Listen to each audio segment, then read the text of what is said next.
acetone.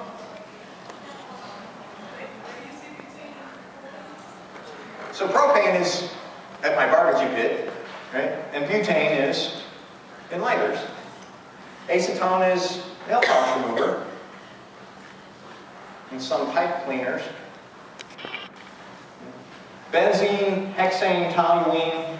Okay, these are all basically organic compounds with those big circles of carbons, right?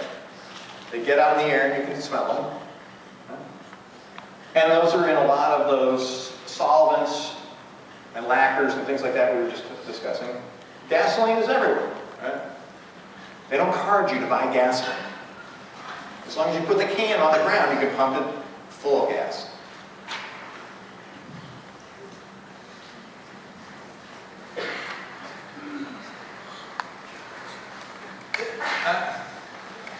So is this dude cool or what?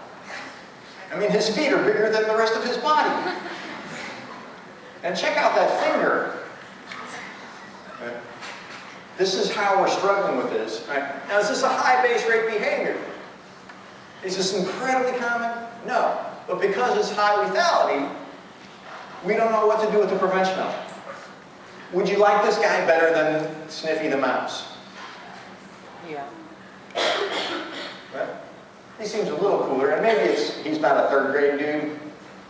Or if I'm in third grade, I at least think he's cool because he's got whiskers.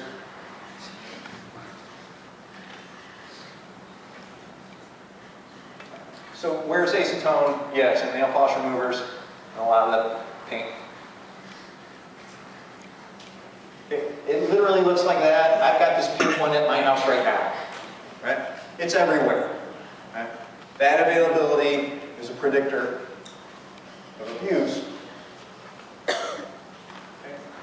Benzene, so we got waxes, resins, and lacquers, paints, and paint remover, glue, plastic, blah, blah, blah. Okay.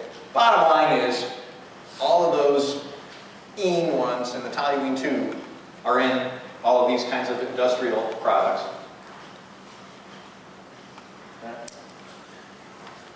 Poor Sniffy the cat got exposed here too. The big issue that doesn't get addressed a lot of times is in industrial use is their proper ventilation. Right? So my cousin Mike is a silk screener and has been doing it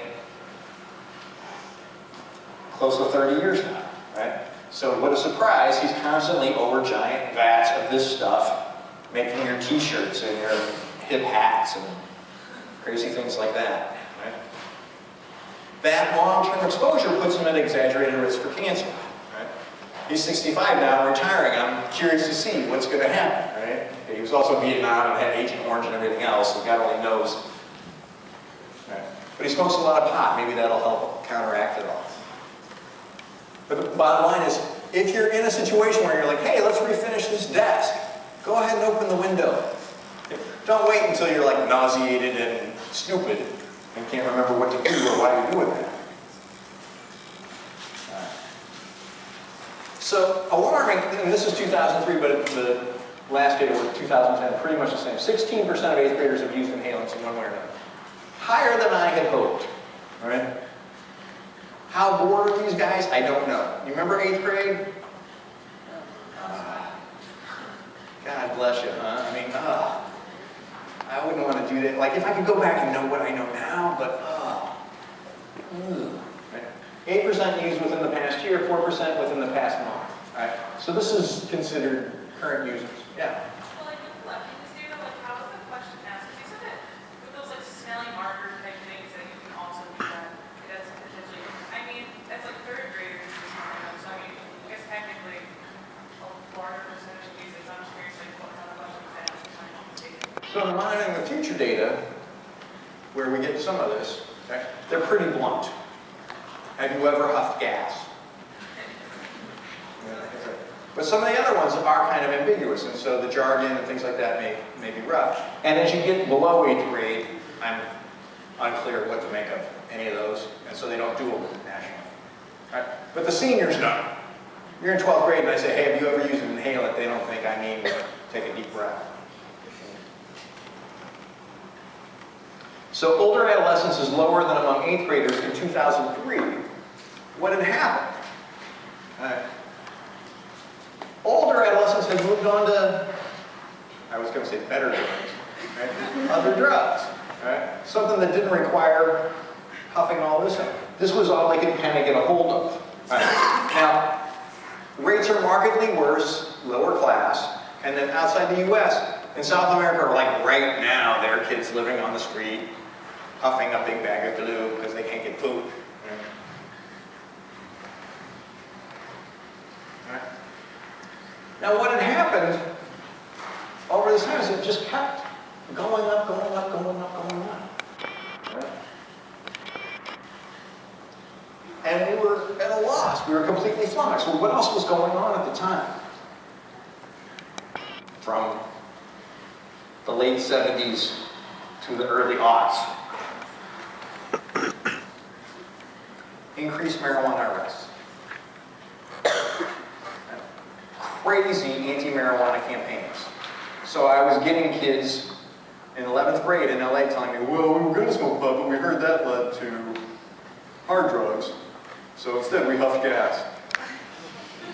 Dude. Oh, I don't know where to begin. Right? Well, I heard marijuana makes you amotivational, so we just took a big bag of glue and slapped our faces on that. Mixed messages, kind of red flags.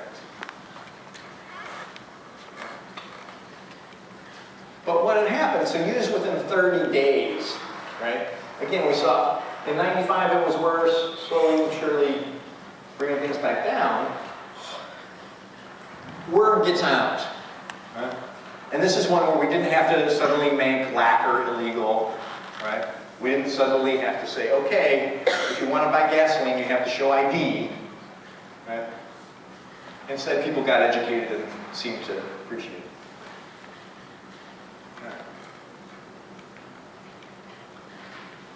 So, Hoffman, not the one who invented ether, said, I think this might be a gateway drug, okay?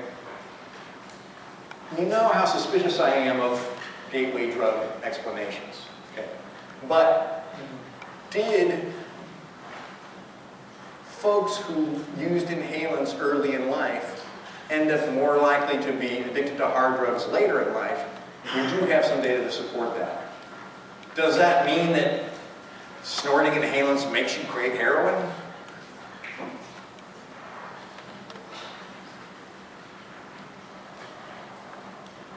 Probably not.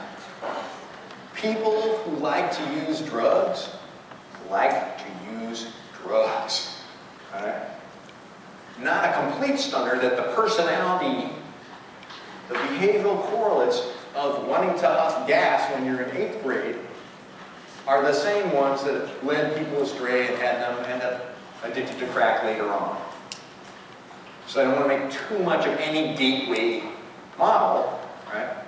In fact, what's another great predictor of at least heroin and probably crack cocaine addiction? Smoking cigarettes. But the tobacco lobby is much stronger than the inhalant lobby, so we won't be seeing any of that.